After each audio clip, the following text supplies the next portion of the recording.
Nosso desejo de plena paz, em nome do Centro Espírita Portal da Vida, casa que tenho a responsabilidade e o privilégio de representar na noite de hoje, trazemos um abraço fraternal de nossa diretoria, endereçado inicialmente à casa, a direção da casa, pelo convite, pelo ensejo de voltar à tribuna. E esse abraço fraternal é extensivo a todos os voluntários frequentadores. Sintam-se, portanto, fraternalmente abraçados. Como diz André Luiz, rogamos a inspiração dos missionários da luz, dos obreiros da vida eterna, para o desenvolvimento do nosso trabalho, que, como muito bem observou a nossa irmã Fabiana, é um trabalho coletivo. Todos nós estamos trabalhando, cada um de nós em posições específicas, a direção, a diretoria, os trabalhadores da casa, desde a recepção ao passe, a abertura, ao encerramento, a estrutura física que nos acolhe, o expositor, hoje eu, amanhã outro, que traz uma temática à luz da doutrina espírita para ser analisada, para ser exposta, mas a assembleia, aqueles de nós que estamos, no primeiro momento, passivamente sentados, por ser maior número, no meu entendimento, talvez o trabalho mais importante, considerando estatística, mais relevância, é o trabalho cognitivo, é o trabalho intelectual, é o trabalho de reflexão, um monte de fio aqui para não cair, é o trabalho de reflexão, de análise crítica, de autoanálise, de tudo que é apresentado na tribuna de um centro espírita, para fazer uma introjeção dos conceitos, dos ensinamentos, uma análise crítica do que é viável, do que não é viável, do que é pertinente, do que não é, do que concordamos e do que eventualmente talvez não concordemos, para que da porta para fora da instituição possamos colocar em prática, vivenciar o espiritismo, o cristianismo redivivo. Então todos nós estamos de forma coletiva trabalhando, uns de forma passiva, outros de forma ativa. Muito bem. Obsessão, conceito, instalação e cura. Temos trabalhado esse tema em algumas casas, fazendo um ciclo, diríamos assim, desde janeiro, quando a espiritualidade no Portal da Vida, no encerramento das atividades mediúnicas de 2023, a mentora da casa sugeriu, e os espíritos benfeitores, sábios, benevolentes, nunca impõem, sugerem, recomendam, que nós introduzíssemos no ano de 2024 a temática obsessão. Montamos a proposta e temos feito esse ciclo de exposições e hoje a casa concordou e nós falaremos sobre a obsessão, as interferências espirituais no seu aspecto negativo, prejudicial, pernicioso para nós, os obsediados, e para os espíritos obsessores, porque num processo maligno, num processo de perturbação, sofrem aqueles que perturbam, sofrem aqueles que recebem as influências perturbadoras. Todos sofremos. E nós estruturamos o tema em 3 pilares: o conceito, a instalação, como se dá, como surge, e a cura. Eu já tenho algum material em casa, nos meus arquivos, das palestras montadas, estruturadas ao longo de algum tempo. É um volume razoável de exposições praticamente prontas. E minha opinião pessoal, quando concluí esse trabalho, apesar de ser simples, foi a exposição que eu mais gostei, o trabalho que eu mais gostei de ter feito. Por uma única, simples e importantíssima razão. Todas as fundamentações, todas as referências e todas as citações contidas nesta exposição, todas são única e exclusivamente de Allan Kardec, das obras que compõem a estrutura básica do Livro dos Espíritos. Não haverá uma única linha do Chico Xavier, nem do Divaldo, nem de nenhuma outra personalidade do nosso movimento. 100% da exposição está estruturada seguindo o pensamento kardeciano. E faço um parêntese. O Espiritismo está eminentemente conectado à figura e à obra de Allan Kardec. Não existe Espiritismo sem Allan Kardec. As obras básicas estruturam, dão um arcabouço para o Espiritismo. Então, as obras fundamentais são, de forma redundante, fundamentais, essenciais para conhecer o Espiritismo.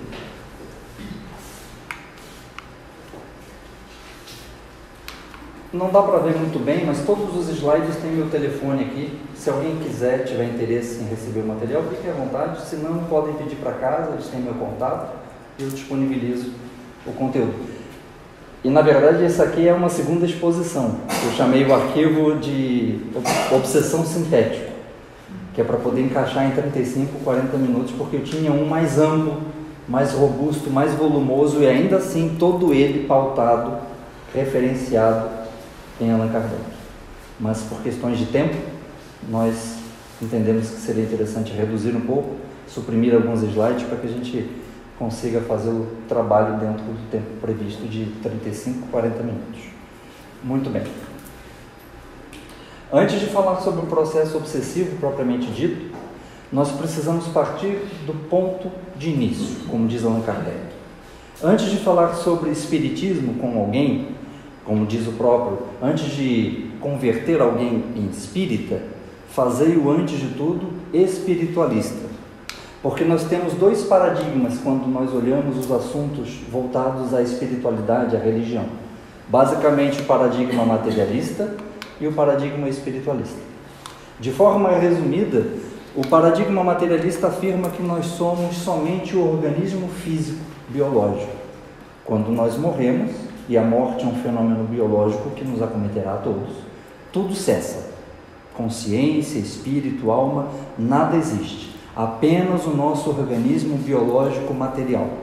A morte e a decomposição da matéria finaliza e aniquila aquele indivíduo para sempre. O paradigma espiritualista, naturalmente, é aquele que se opõe ao materialista.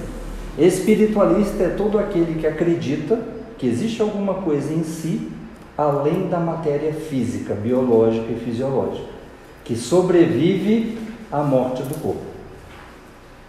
Protestantes, budistas, católicos, espíritas, todos somos espiritualistas.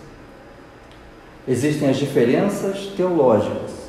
Alguns acreditam que o espírito depois da morte reencarna.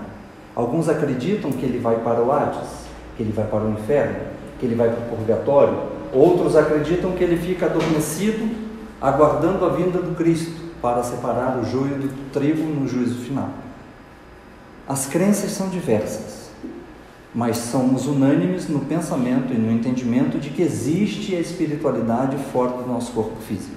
E nós espíritas, naturalmente, estamos dentro do segmento espiritualista. Depois que nós situamos o espiritismo em sendo um patrimônio do espiritualismo, e essa conversa é importante porque não é incomum no atendimento fraterno, e eu tenho um caso na minha família, meu irmão está envolvido com algumas atividades que, diríamos assim, não são as mais saudáveis. E a minha mãe, naturalmente, muito preocupada e querendo que o filho mais jovem seja assistido, ela pede para que eu leve ao centro espírita, que faça atendimento fraterno, que faça as demandas de uma casa espírita. Só que o meu irmão não é espiritualista. Ele não acredita em nenhum tipo de influência ou de participação da espiritualidade. Então é muito difícil fazer um tratamento ou fazer um diálogo com uma perspectiva espiritualista para alguém que não acredita no ponto de partida ou na essência. Seria como ensinar uma equação de segundo grau para alguém que desconhece ou que ignora ou que duvida da existência da matemática. É preciso ter um entendimento mínimo dessas perspectivas para poder fazer um tratamento adequado. Para que a gente possa fazer um diálogo dos processos obsessivos que demandam um pensamento mínimo e básico de um ser espiritual que interfere na nossa vida. Se nós não acreditamos ou não consideramos o elemento espiritual, é contraproducente no primeiro momento fazer abordagem já dizendo para que a pessoa procure um centro espírita porque ela está sendo obsediada. Se é um ateu, se é um agnóstico, essa recomendação talvez não tenha o efeito mais adequado. É preciso fazer primeiro uma abordagem estrutural elementar para o desenvolvimento das ideias, para chegar ao ponto de acreditar o indivíduo que precisa de uma sessão de desobsessão, numa mesa mediúnica, onde naturalmente ele não participa diretamente, mas em que o nome dele é levado para os trabalhos. E depois que nós entendemos essa dinâmica, aí nós vamos analisar os princípios básicos do Espiritismo, quais sejam a existência de Deus, a imortalidade da alma, que tem relação com o processo obsessivo, porque a alma não surge no berço e não se finda no túmulo. Progressão dos espíritos, pluralidade das existências, comunicabilidade dos espíritos, que tem correlação com o nosso tema, porque a comunicação não é só verbal. Existe a comunicação escrita, existe a comunicação não verbal, gestual, de movimentos, braços cruzados, mão no bolso, a gráfica, a comunicação musical e a comunicação psíquica, a capacidade de transmitir os pensamentos, conceitos, orientações, instruções, mensagens para um outro psiquismo.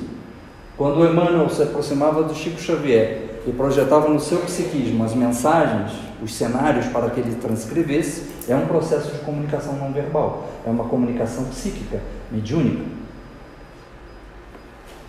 Pluralidade dos mundos habitados. O item 2 e o 5 têm correlação direta inicial com o nosso tema. Obsessão conceito. A palestra ela é bastante teórica e nós precisamos de teoria. Nós precisamos entender os conceitos fundamentais do Espiritismo. Por essa razão que toda a construção do material, como disse antes, e me orgulho, está estruturado integralmente em Allan Kardec. Diz Allan Kardec no Evangelho: a obsessão é a ação persistente, insistente, intensa, determinada de um mau espírito.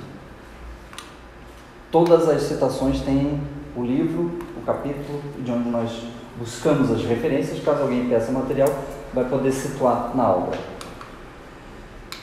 Em O Livro dos Médiuns, segunda obra já citada, obsessão é o domínio, é o império, é a ascendência, é o poder que alguns espíritos têm sobre certas pessoas. A Gênese, terceira obra, segundo slide. A obsessão é a ação persistente, insistente, focada, direcionada, incansável, determinada, que um mau espírito exerce sobre um indivíduo. Ponto.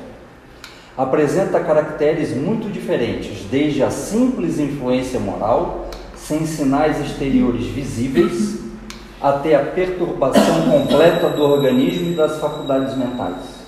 E observem que sublinhei esse trecho, desde a mais simples influência moral. Na questão 459, Allan Kardec interroga a espiritualidade. Seus espíritos interferem, influenciam nos nossos atos e nos nossos pensamentos. A resposta da espiritualidade: muito mais do que acreditais. A nossa influência, porque era o espírito que respondia, é a tal ponto de ordinário que podemos afirmar que somos nós quem vos dirigimos. Fecha aspas. Quem são os espíritos que nos acompanham? Cada um de nós, todos que aqui estamos, todos. Quem são os espíritos que nos acompanham? Que influenciam os nossos atos e pensamentos? Quem são? Qual é a relação deles conosco? O que querem? O que fazem por nós e o que nós já fizemos por eles?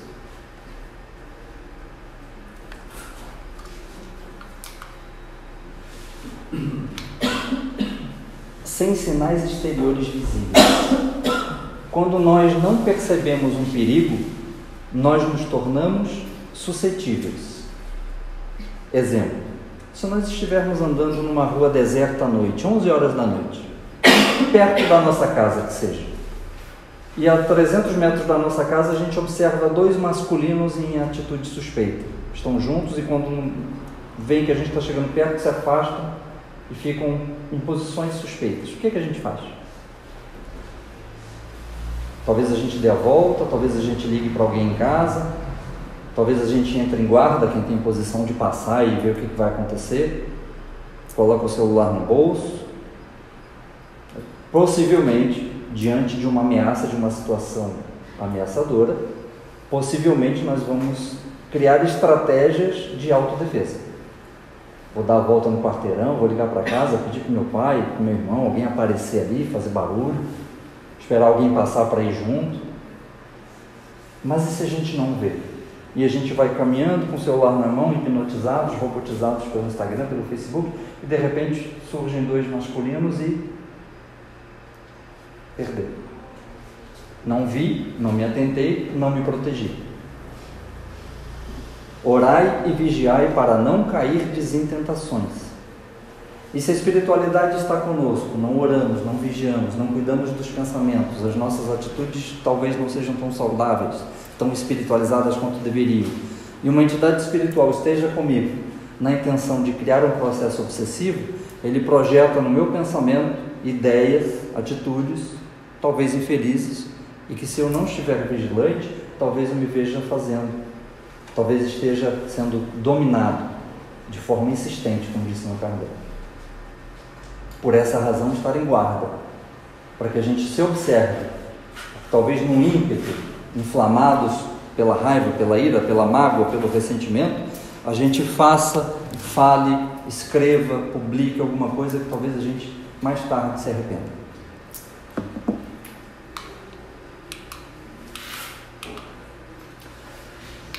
Livro dos Espíritos e Obras Póstumas. A alma fica na dependência, sucumbido ao outro espírito, a ponto da sua vontade vir achar-se de certa maneira paralisada.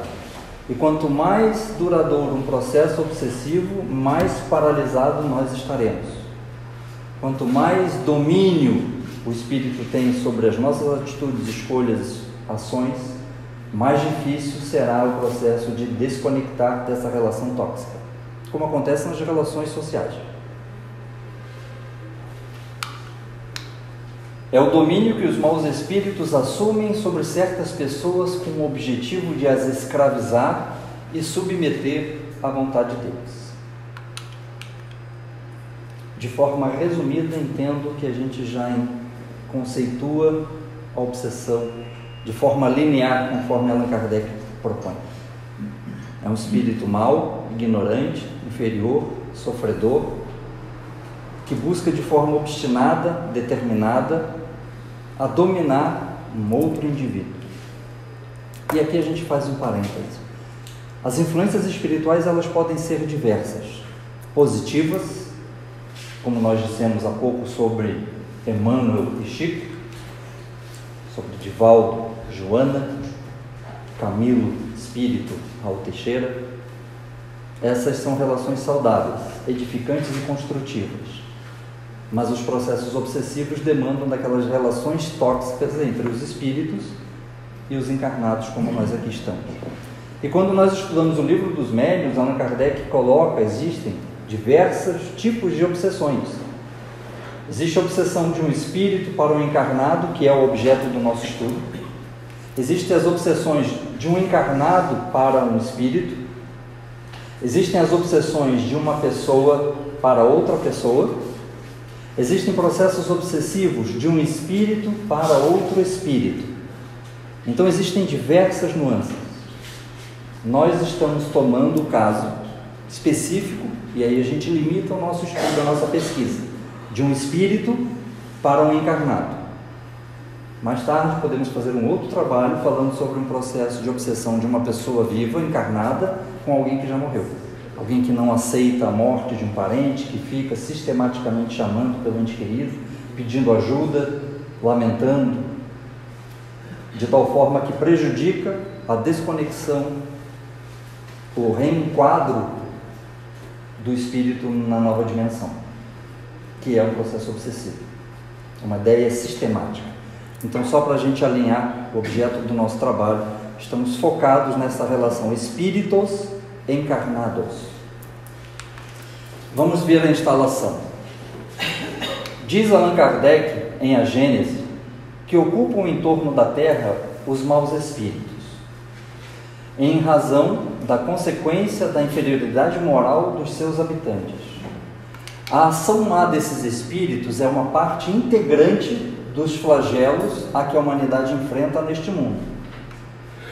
A obsessão com as enfermidades e todas as dificuldades da vida deve, pois, ser considerada como uma prova ou uma expiação e aceita com este caráter. Processos obsessivos fazem parte do conteúdo programático das provas e das expiações. E elas precisam ser analisadas com este critério, neste caráter, e nós veremos mais à frente. E o planeta, em sendo um mundo de provas e expiações, ainda um mundo difícil, duas guerras atualmente nós temos, duas, a de Israel, a da Ucrânia e da Rússia. Da Ucrânia e da Rússia nem se fala mais, é uma guerra que ficou obsoleta, mas ainda milhares de pessoas morrem na Rússia e na Ucrânia diariamente, mas não se fala mais. 2024, era da ciência e da tecnologia, e a humanidade tem duas guerras em curso. Então é perceptível, tivemos a tragédia no Rio Grande do Sul, as calamidades, as provas coletivas. Então nós estamos ainda num planeta de provas e de expiações. Segundo a doutrina espírita, o segundo passo de um mundo, depois do mundo primitivo.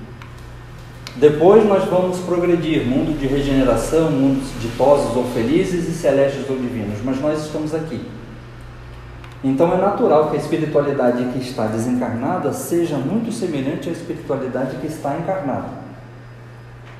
E nós, convenhamos, vamos entender que ainda a humanidade caminha titubeante nos aspectos éticos e morais. Nós precisamos acelerar esse processo para adentrar no mundo de regeneração. Aí a espiritualidade que circundará o planeta, em sua maioria, será de espíritos regenerados. Não integralmente, porque se fosse integralmente, seria da outra classificação. Então é um processo evolutivo natural.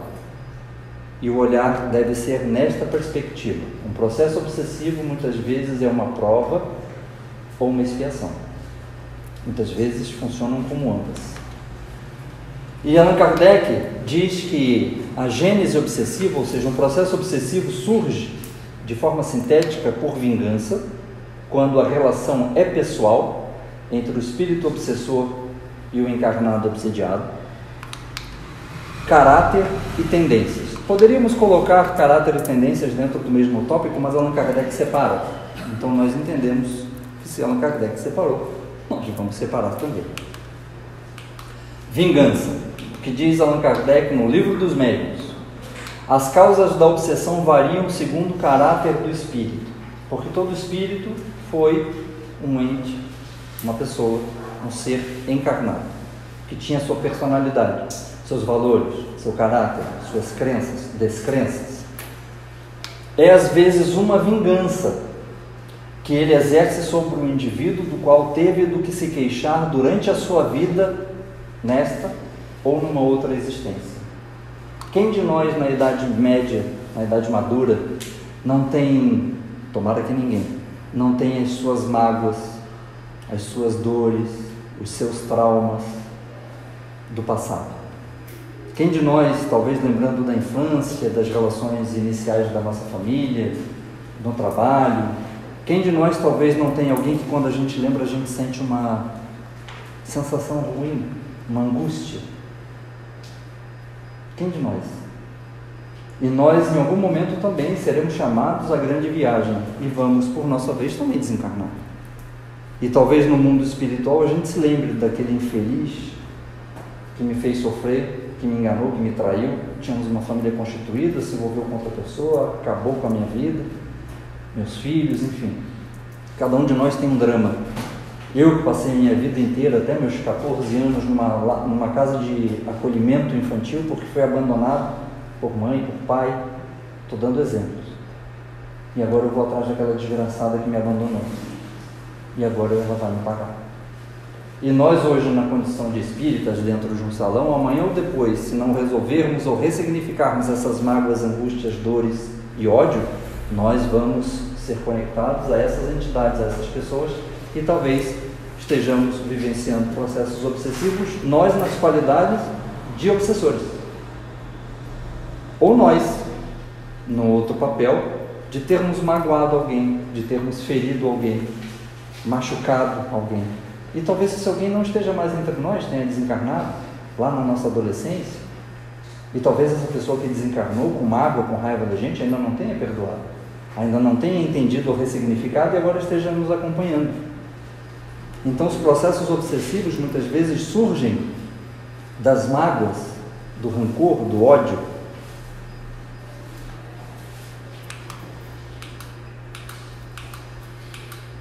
E quando Allan Kardec fala sobre o caráter, no Livro dos Espíritos e Livro dos Médiuns, agora talvez questões não pessoais. A vingança é um desafeto. Alguma coisa que a gente fez ou que fizeram com a gente está envolvido ali naquela rusga. Caráter. Os espíritos se aproximam por simpatia de sentimentos. Hoje, como estão os nossos sentimentos? Estão equilibrados? São pacíficos?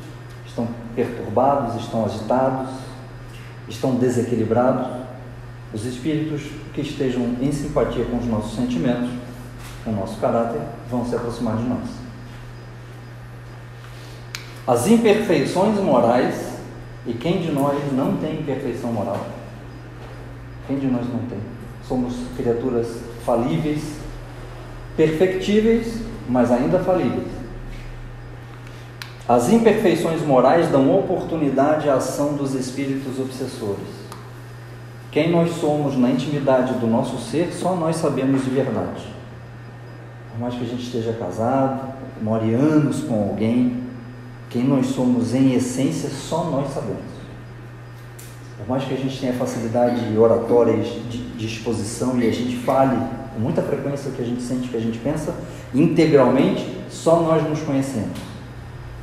E de posse dessas informações, dos nossos pensamentos, sentimentos, do que nós somos em essência, do que nós fazemos na intimidade do lar quando ninguém nos vê, é que dá uma ideia das entidades espirituais que podem estar nos acompanhando, que estão numa mesma sintonia, numa reciprocidade, buscam essa conexão. Sentimentos perturbadores, caráter duvidoso, escolhas equivocadas, se nós pudéssemos verificar a espiritualidade que nos acompanha, estamos todos imbuídos deste mesmo pensamento. E o risco de estarmos acompanhados de entidades que estejam desequilibradas, que tenham um caráter questionável. Porque, como diz a questão 459, são eles que estão nos incentivando, influenciando, orientando, induzindo a fazer e a agir. Tendências. É por suas tendências que o homem atrai os espíritos. Tendência ao álcool, à sexolatria, à perversão, à mentira, ao egoísmo, ao orgulho, à vaidade. Livro dos Espíritos. Os espíritos inferiores simpatizam com os homens viciosos ou que possam vir a sê-los, quando eles observam o potencial de desenvolver um vício em alguém. E de forma sistemática, obstinada, eles procuram dominar. Daí surge a sua afeição. A afeição surge pelo vício, nesses casos que são impessoais. Pouco me importa quem é. O importante é que depois do trabalho ou a cada frustração ele vá para o bar e tome uma. Porque eu preciso do etílico. Porque eu passei a minha vida toda bebendo. E eu desencarnei e ainda sinto falta do álcool. Então eu preciso de alguém que entre no bar e que beba para que eu possa absorver aquela atmosfera alcoólica. Pouco importa se é Maria ou se é o João. O que me importa é que ele entre, é que ele fume, porque eu preciso da nicotina. Quem assistiu Ghost, quando o Patrick Swayze está no metrô, tentando aprender a dar peteleco na tampinha, ele vê um espírito transitando pelos vagões, que o ensina a dar peteleco, a interagir com a matéria. Em determinado momento do filme, uma pessoa está fumando no banco do metrô, o Sam, que é o Patrick Swayze, dialogando com o espírito, e quando a pessoa está fumando e expele mais de 3.000 substâncias tóxicas na fumaça para fora, ele aproxima o rosto da pessoa e inspira a fumaça. E ele diz para o sangue: daria tudo por um trago só, um cigarro só. E depois ele vai embora.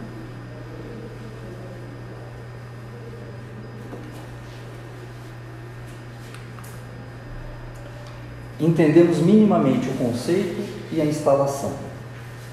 Um espírito que busca sistematicamente dominar uma outra criatura de forma insistente, obstinada. Esse domínio pode ter como causa um assunto pessoal, uma vingança, ou assuntos impessoais, tendências, valores, caráter. E por fim, não menos importante, a cura. Como buscar? Que caminho seguir? O que fazer? Sempre que a doutrina espírita propõe um olhar sobre o indivíduo, sobre nós que aqui estamos, nós somos criaturas muito complexas. E a nossa perspectiva, a visão espírita é do homem integral, qual seja, bio, psico, sócio, espiritual.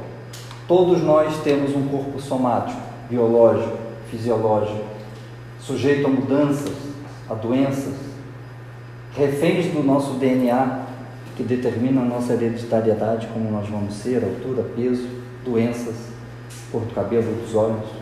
Nós estamos submetidos à lei da física, da química, da biologia. Nós somos seres eminentemente emocionais, psicológicos. Na verdade, a nossa mente é o nosso espírito, e psicologia é o estudo da alma. Então, nós somos seres eminentemente emocionais, psicológicos, traumas, medos, angústias, desejos, expectativas, alegrias, frustrações. Nós somos seres sociais, vivemos em sociedade e por ela somos influenciados. Há 2 anos atrás o salão estava fechado, por uma norma da Organização Mundial de Saúde, até que a Covid pudesse estar melhor entendida e combatida. Depois liberamos, um assento ocupado, outro não, imagino que fosse assim, sem ar, portas abertas. E nós somos seres espirituais, que somos influenciados e temos uma visão de espiritualidade conforme aquele paradigma, aquela premissa, espiritualismo e materialismo. E nós estamos aqui. Então nós temos problemas emocionais, problemas de saúde, problemas de ordem espiritual, frustrações ou expectativas, relacionamentos afetivos, amigos, família, finanças, relacionamentos profissionais. Então nós estamos em todas essas demandas. Então a visão espírita sempre será integral, nunca um tratamento isolado do outro ou excludente. É um tratamento de sinergia, multidisciplinar. E o Espiritismo e Allan Kardec propõem as terapêuticas espíritas, naturalmente, psicológica, a clínica e do Evangelho. A terapêutica espírita. Estamos numa casa espírita e nós temos palestras doutrinárias, a fluidoterapia, o atendimento fraterno, que é o caminho primeiro de alguém que está passando por alguma dificuldade, que quer um atendimento individualizado. Conversa com a casa, pede para conversar a sós, em outro momento, num horário específico, para fazer o atendimento fraterno. Os trabalhos voluntários que a casa proporciona, grupos de estudos, reuniões de desobsessão, que são as terapêuticas, os trabalhos oferecidos pelo Centro Espírita que vem atender a demanda de processos obsessivos. O que o Centro Espírita pode fazer por mim, que estou visivelmente obsediado? Psicoterapia, trabalho na área da psicologia, autoconhecimento, busca de propósito, ressignificar dores, para mim é um dos aspectos mais importantes. Quando um bom profissional, conversando com a gente, nos ajuda a olhar para uma dor do passado e a ressignificar aquela situação. Por que eu passei por aquilo? Qual foi o sentido? Como diz Viktor Frankl, da logoterapia, o livro Em Busca de Sentido, recomendo para quem quiser conhecer um pouco mais da história de Viktor Frankl, um livro fabuloso, fininho, bem simples de ler, Em Busca de Sentido. Um médico na prisão de Auschwitz. É olhar para o problema Sair do problema, vir para cá e tentar entender por que eu passei por aquilo. O que a vida quis de mim, me colocando naquela situação?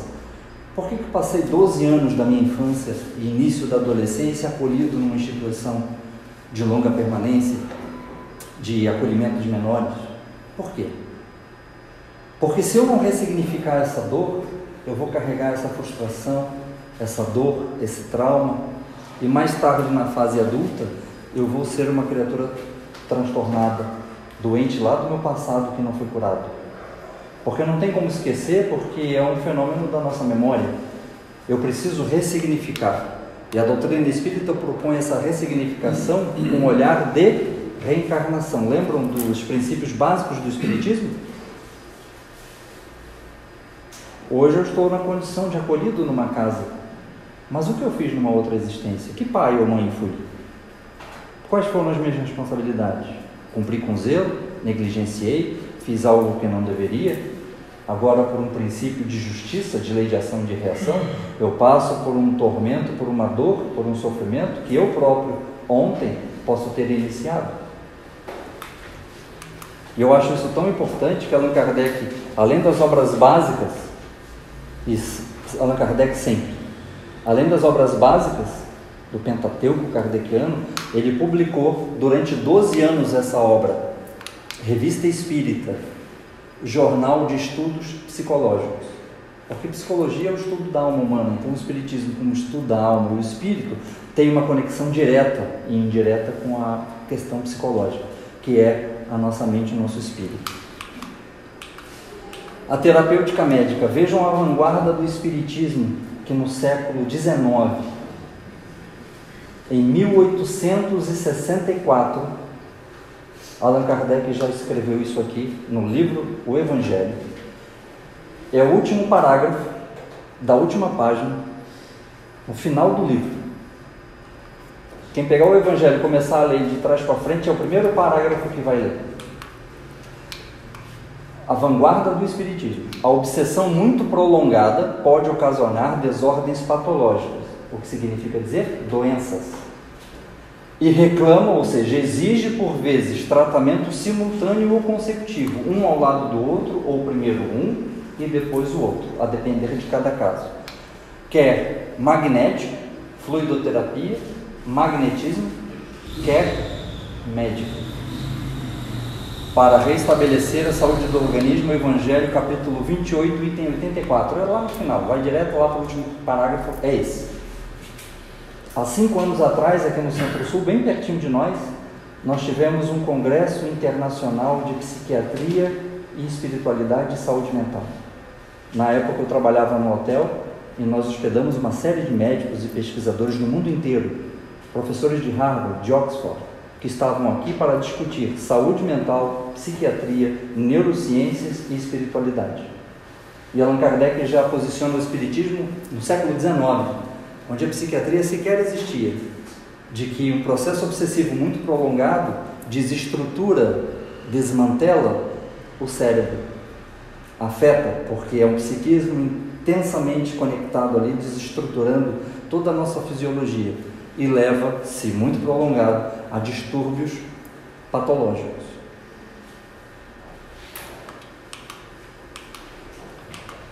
E diz Allan Kardec, na introdução do Evangelho, falando sobre a necessidade do Evangelho e o objetivo da obra. Esta obra, ele se refere ao Evangelho, segundo o Espiritismo, é para o uso de todos e dela todos podem tirar os meios de conformar com a moral do Cristo o respectivo proceder.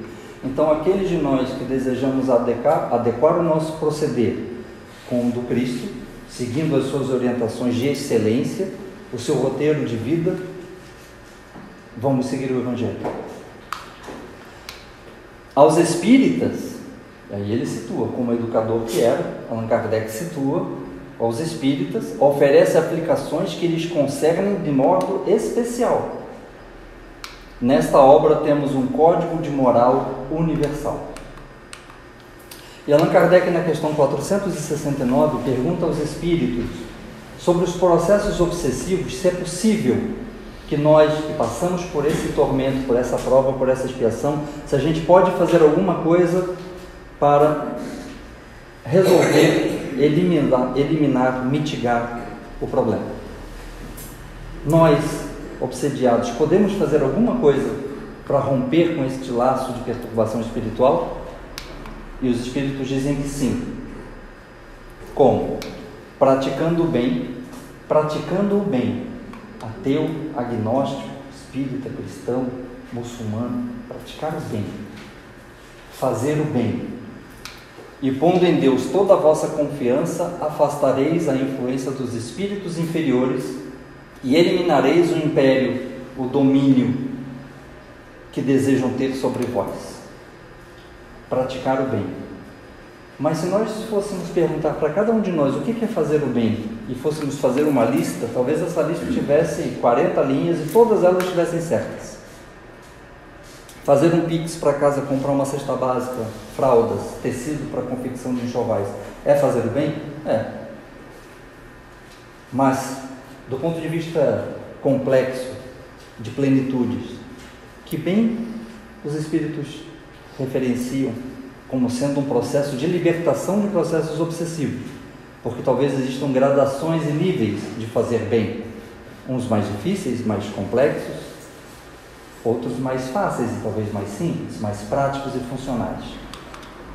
Como nós não sabemos, ou temos dúvida, ou talvez entremos em desacordo sobre o que é praticar o bem, nós vamos no Evangelho. Porque lá no Evangelho, no capítulo 17, item 3, Allan Kardec fala sobre o verdadeiro homem de bem.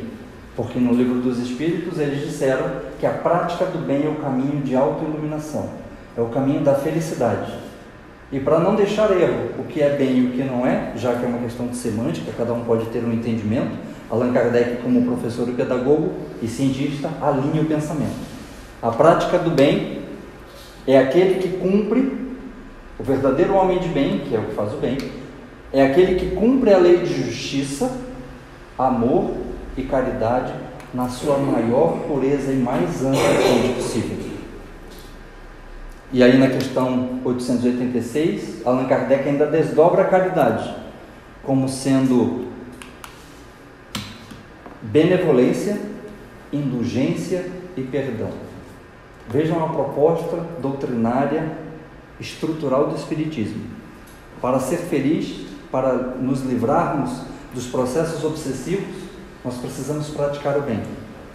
Mas o que é praticar o bem? Vamos lá no Evangelho. O verdadeiro homem de bem, que é quem pratica o bem, é aquele que cumpre a lei de justiça, amor e caridade na sua mais ampla acepção, na sua mais ampla aplicabilidade.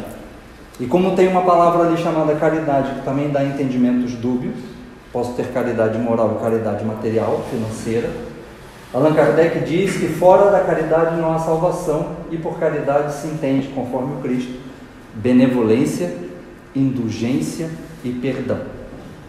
Ponto.